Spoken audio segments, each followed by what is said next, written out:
Jadi kita akan mulai materi kita dari apa yang ditemukan karena baru satu yang yang mengumpulkan dari kita. Jadi kita mulai dari kelompok itu sehingga teman-teman bisa mendengarkan. Saya akan mendengarkan dari teman-teman yang lain juga memilih kelembagaan lokal yang mana. Ini siapa yang akan presentasi siapa? Siapa Sultan atau Melina? Mungkin cukup 2-3 menit nggak apa-apa, ya kan? Siapa Sultan? Silakan. Atau ya, silakan.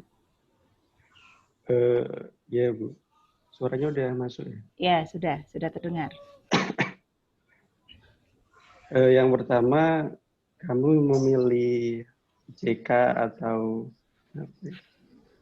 ICK kajian ini itu adalah karena tempatnya yang pertama dekat. Ya. Dan mudah untuk dijangkau. Yang kedua,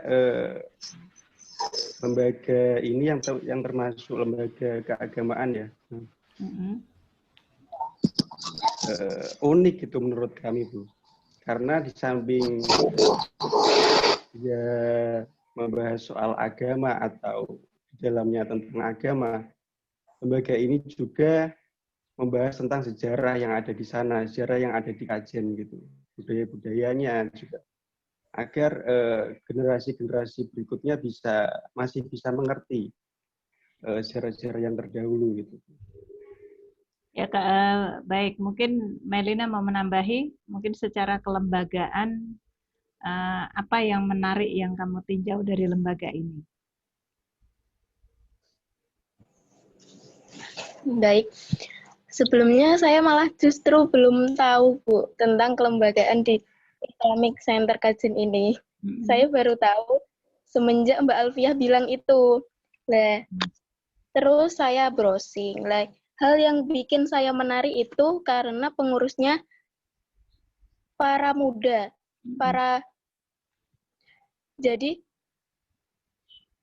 biasanya anak-anak muda kan sibuk dengan dunianya masing-masing. Lah di sini saya itu tertarik karena anak-anak muda yang mengurusi mengenai keagamaan, yang membudayakan keluhuran yang ada di kajian itu perlu diteliti lebih. Mengenai kelembagaannya saya belum tahu secara luasnya Bu. Oke, baik ya. Baik, tapi setidaknya kamu sudah punya pilihan ya, mana yang akan kamu teliti selama 1 semester yang kamu kumpulkan. Mungkin dari teman-teman yang lain sudah punya gambaran, atau mungkin karena belum sempat mengupload di tugas di kelas, barangkali mungkin siapa, Erma, Nur Hidayah, atau Umam, atau Alfi Nikma, atau siapa? Barangkali ada yang sudah ketemu. Nur Hidayah, sudah dapat? Belum Bu, masih memulai voting dengan teman-teman. Kelompoknya? Masih didiskusikan kelompok mana yang mau diambil gitu. Oke, kelompoknya sudah terbagi ya? Sudah, tinggal memilih lembaga mana yang mau diambil gitu. Baik. Dari kelompok yang lain siapa ini? Mungkin kelompoknya Umam mungkin. Siapa saja? Iya. Bu, siapa? Tanya. Siapa yang tanya? Ima. Ya, kelompoknya tadi Ino, Ima sama Umam. Ya. Ini kalau kelompok kami mengambil Taman Pendidikan Al-Quran, itu kan termasuk lembaga, Bu. Iya. Itu bisa? Bisa. Itu kan swadaya juga. TPQ itu kan swadaya juga. Ya kan? Siapa? Sama siapa? Siapa lagi? Rifa mau bicara? Iya, jadi sebentar ya. Sebelumnya saya minta maaf ya Bu.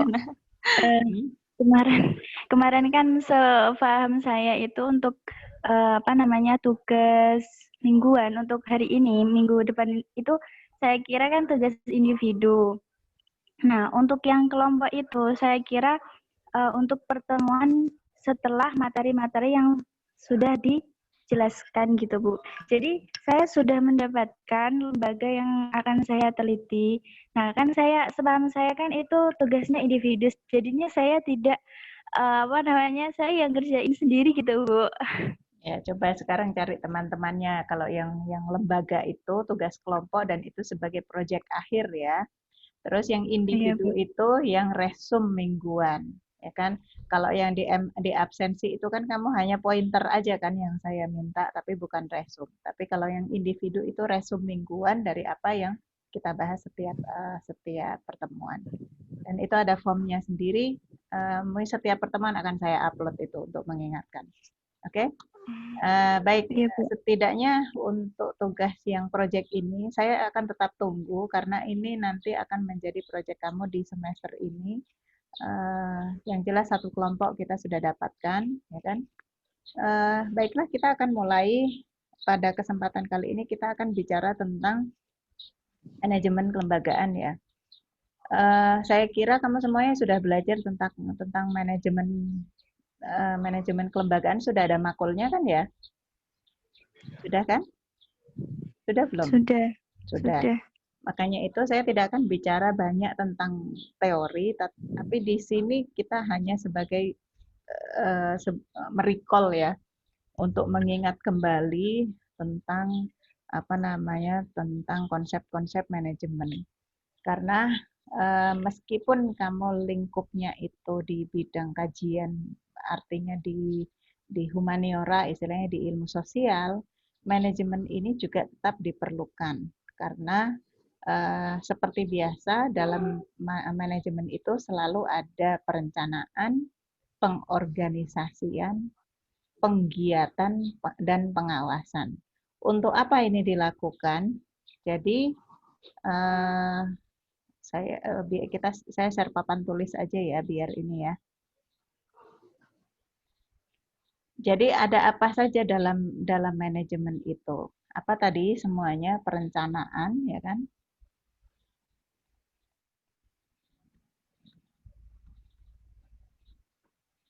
Kemudian ada pengorganisasian.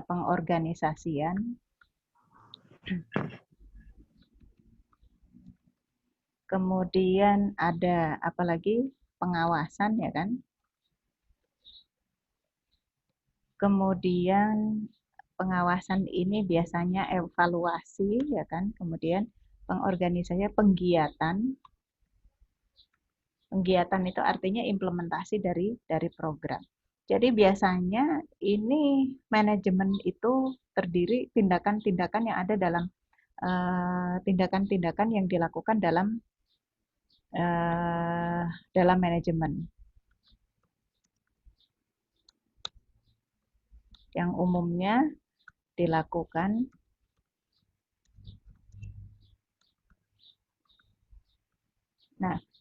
tindakan inilah yang biasanya dilakukan dalam manajemen, ya kan? Jadi ada perencanaan, kemudian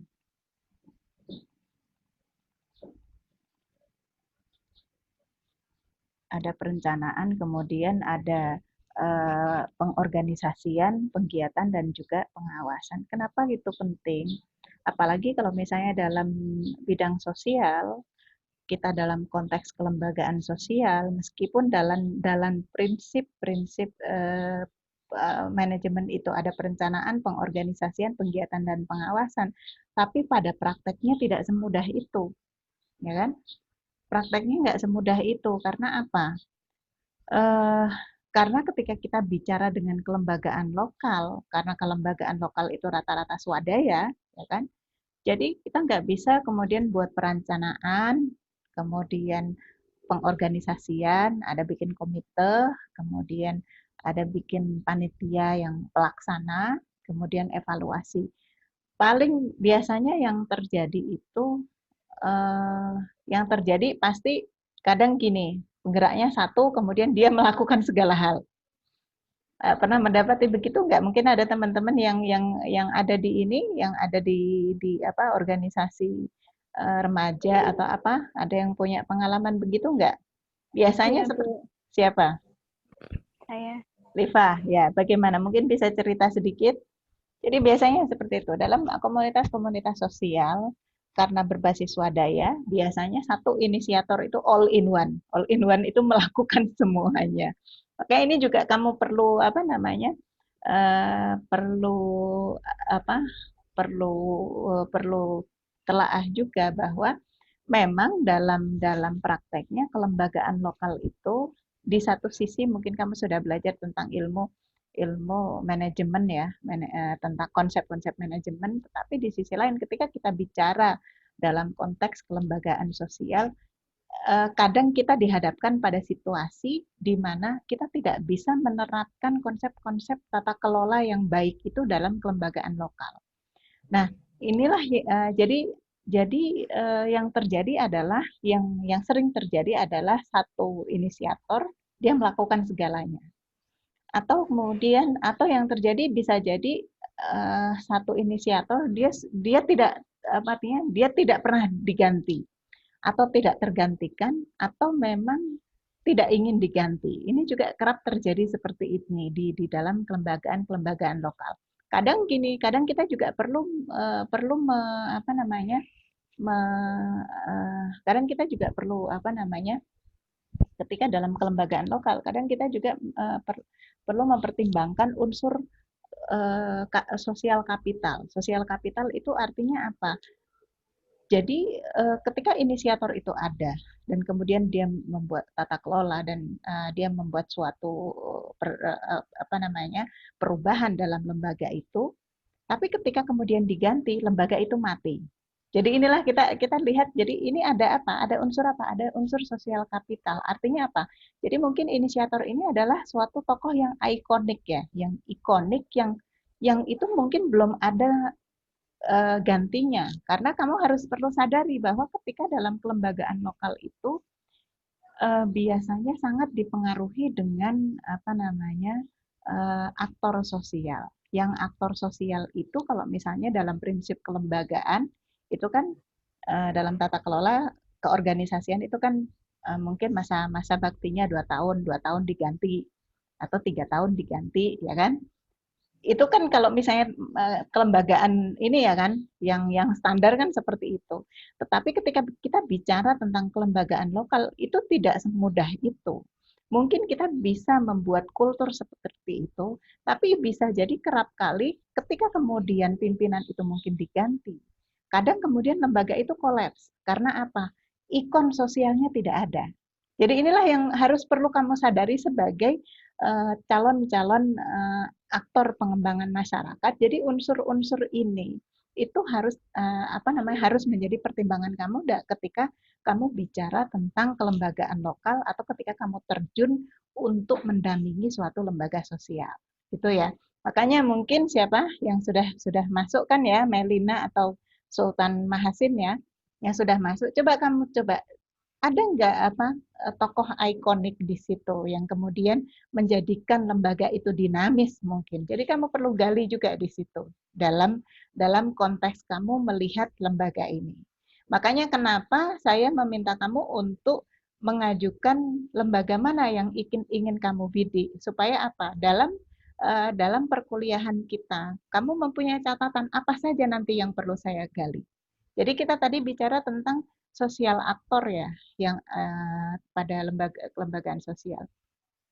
Nah, kemudian memang manajemen itu kalau misalnya kita lihat adalah sebuah proses yang dilakukan untuk mewujudkan tujuan organisasi. Dan itu melibatkan serangkaian kegiatan tadi ya, dari perencanaan, pengorganisasian, pengarahan, ya kan, pengendalian orang-orang serta sumber daya organisasi tersebut. Makanya peran-peran manajerial itu terkadang kalau misalnya dalam kelembagaan lokal itu tidak seperti yang kita bayangkan ketika kita bicara dalam manajemen kelembagaan yang standar. Inilah tadi yang makanya yang saya katakan tadi. Nah, apa namanya?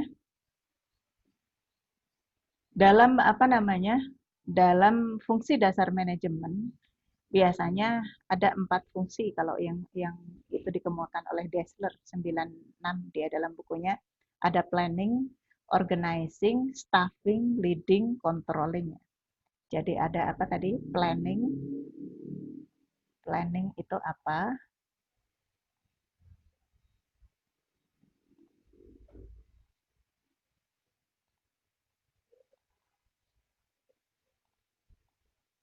Jadi ada planning, ya kan?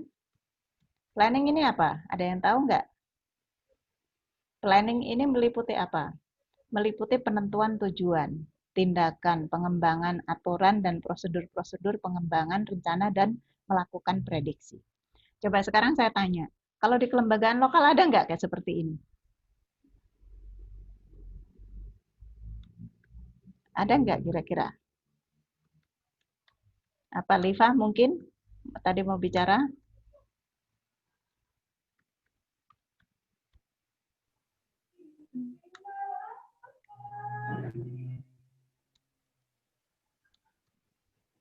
Leading ya kan? Kemudian setelah itu apa? Controlling. Nah, kita hanya bicara 5 hal ini. Jadi fungsi-fungsi manajemen itu diantaranya planning. Planning itu meliputi penentuan tujuan, tindakan, juga pengembangan aturan dan prosedur-prosedur pengembangan rencana dan melakukan prediksi. Ini planning. Kemudian yang kedua itu meliputi juga organizing. Jadi apa itu organizing? Meliputi pemberian tugas bagian-bagian, pendelegasian wewenang, kemudian mengkoordinir pekerjaan, itu kaitannya dengan organizing. Kemudian staffing. Staffing itu meliputi apa? Rekrutmen karyawan, pelatihan, dan pengembangan. Kemudian leading. Leading itu mencakup pemberian perintah dan juga menjaga motivasi dan semangat kerja karyawan. Kemudian controlling. Menentukan standar, melakukan perbaikan bila diperlukan.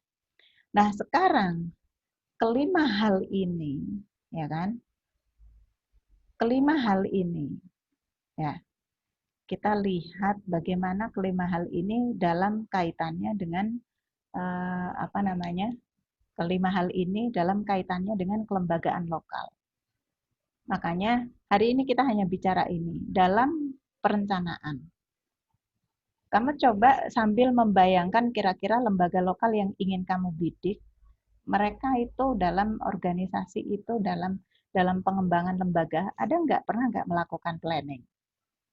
Kemudian tujuan dari situ mau dibawa kemana? Apa misalnya kita bicara dalam konteks ICK ini mau dibawa kemana? Kamu mencari sumber informasi ini dari mana? Nah, ini yang perlu kamu cari di sini. Kemudian dalam kaitannya dengan organizing. Organizing itu tadi apa? Organizing itu kaitannya dengan pemberian tugas. Ada nggak pembagian tugas di situ? Bagaimana cara kerjanya? Kinerjanya seperti apa? Kemudian staffing. Karyawannya ada nggak?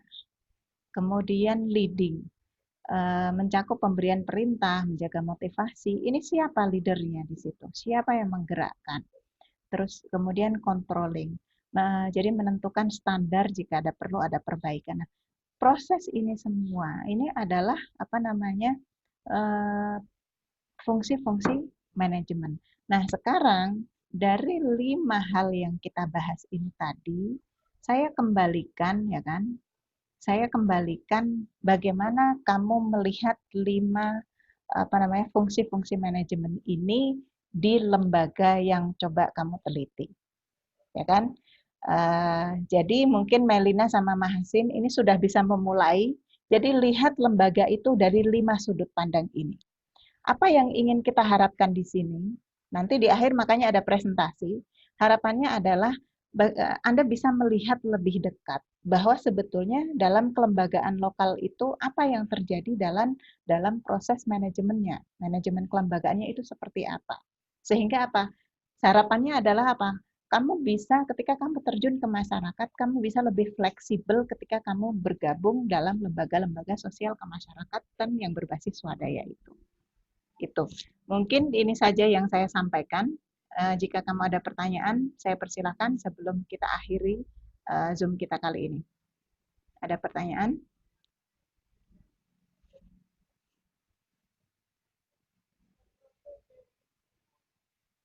Siapa? Ada pertanyaan nggak ini? Siapa ya? Fajrul Isnen atau Alfi atau Musdalifah, Melina, Ita, Nur Hidayah, Mahasin atau Umam?